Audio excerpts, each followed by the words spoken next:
85%, peut-être moins même, de toutes les amblyopies fonctionnelles qu'on est amené à traiter par rapport aux amblyopies strabiques et anisométropiques par exemple.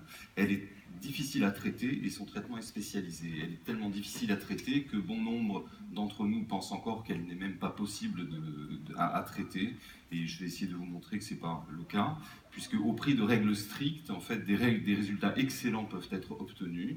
Ce traitement n'est pas un luxe, n'est pas simplement pour obtenir une roue de secours, mais il sauve la vision d'un œil pour toute la vie d'un enfant, et on sait que durant toute cette vie, des événements peuvent arriver sur le bon œil, parfois même déjà dans l'enfance, on le reverra. Le traitement doit donc toujours être tenté, et le plus tôt possible, afin de profiter d'une meilleure plasticité cérébrale. Le seul traitement efficace est l'occlusion sur peau du bon œil. Tous les autres types de traitements d'amblyopie sont insuffisants dans l'amblyopie par privation. Cette occlusion doit être permanente jusqu'à l'obtention d'une acuité maximale, une acuité visuelle maximale, stable, c'est-à-dire ce qu'un adulte avec la même lésion pourrait voir dans la même situation. Et ensuite, une fois qu'on a atteint cette acuité visuelle maximale, on diminue très progressivement le temps d'occlusion jusqu'à l'âge de 10 ans. Bien entendu, les règles du traitement sont simples et ce sont essentiellement les facteurs humains et sociaux qui interviennent de manière prépondérante dans le succès final.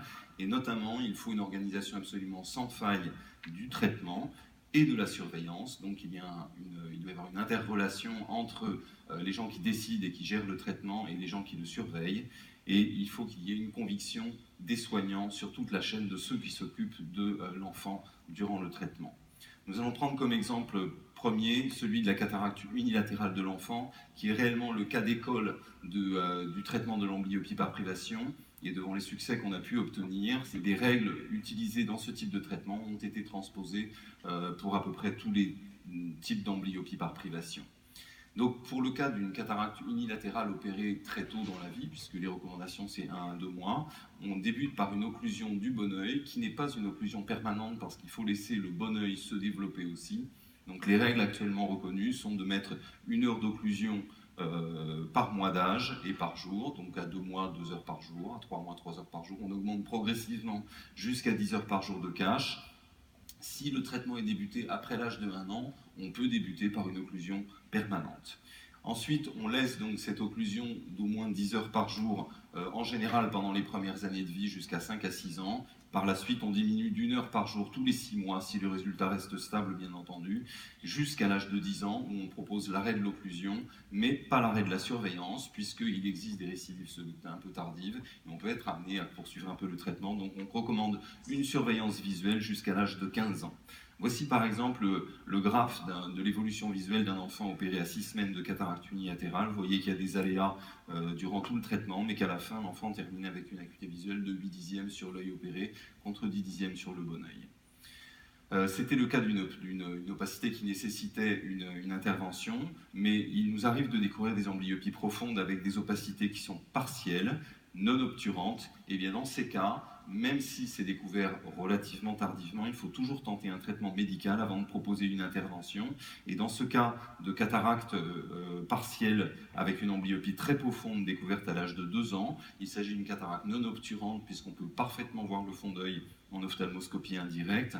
On a proposé une occlusion permanente qui a permis de récupérer 5 dixièmes. 5 dixièmes, c'est ce qu'un adulte aurait peut-être vu avec cette même cataracte, mais on n'arrive pas à le dépasser. Le problème, c'est qu'après ça, il y a la scolarité. Donc à partir de 6 ans, le traitement a été difficile parce que l'enfant était gêné. Donc on a proposé une intervention, mais la part fonctionnelle de l'amblyopie avait déjà été traitée. On a repris la rééducation et cet enfant, à 17 ans, a 10 dixièmes aux 2 yeux.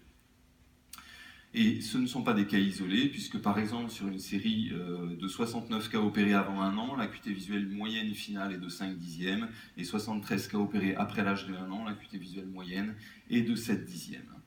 Donc on peut transposer ces règles à d'autres types de pathologies. On vient de parler du glaucome congénital. Ici, le cas d'un enfant qui a un glaucome unilatéral opéré à J8.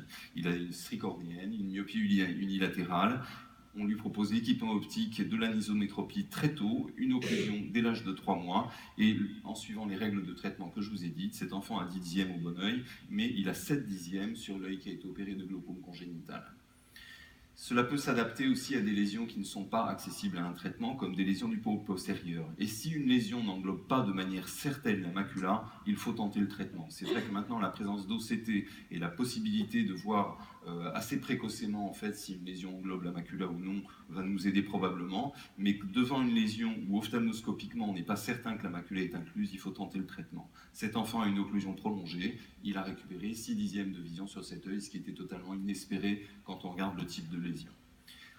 Et puis dans certains cas, on est bien content d'avoir fait le traitement parce qu'il arrive des événements qu'on n'avait pas prévus. Par exemple, dans le cas de cet enfant qui a un syndrome de Peters de l'œil droit avec une thèse centrale, il a donc une kératoplastie à l'âge de 13 mois, une rééducation d'amblyopie pré- et post-opératoire. À l'âge de 5 ans, c'est déjà bien, il a 7/10 à l'œil droit et 10/10 à l'œil gauche. Et à l'âge de 6 ans, il présente une baisse d'acuité visuelle du bon œil, et à 5/10, et on découvre au fond d'œil la présence d'une lésion qui est un choristome, qui a continué à évoluer. Sur l'autre œil, il n'y avait pas de lésion. Et à l'âge de 12 ans, cet enfant a finalement 8/10 sur l'œil qui a eu la kératoplastie, et il n'a plus que 3/10 de l'œil gauche non accessible à un traitement. Donc on était bien content d'avoir commencé le traitement. Cet enfant a une toxoplasmose bilatérale, paramaculaire au niveau de l'œil gauche, avec une rééducation d'amblyopie qui est débutée dès l'âge de 2 ans. Hélas, à l'âge de 5 ans, il présente une maculopathie englobant la macula de l'œil, du bon œil, à l'âge de 5 ans. Et à 18 ans, il n'a pas d'acuité visuelle chiffrable du initialement bon œil, et 7/10 à l'œil gauche, sans doute parce qu'on a initialisé précocement une rééducation d'amblyopie. Cet enfant a une cataracte unilatérale très précoce de l'œil droit. Il a eu une intervention à l'âge de 2 mois avec mise en place d'un implant. Et il présente par ailleurs ce qu'on appelle un syndrome du monophthalme congénital, ce qui était imprévisible initialement. Le syndrome du monophthalme congénital associe notamment la présence d'un nystagmus qui prédomine sur le bon œil.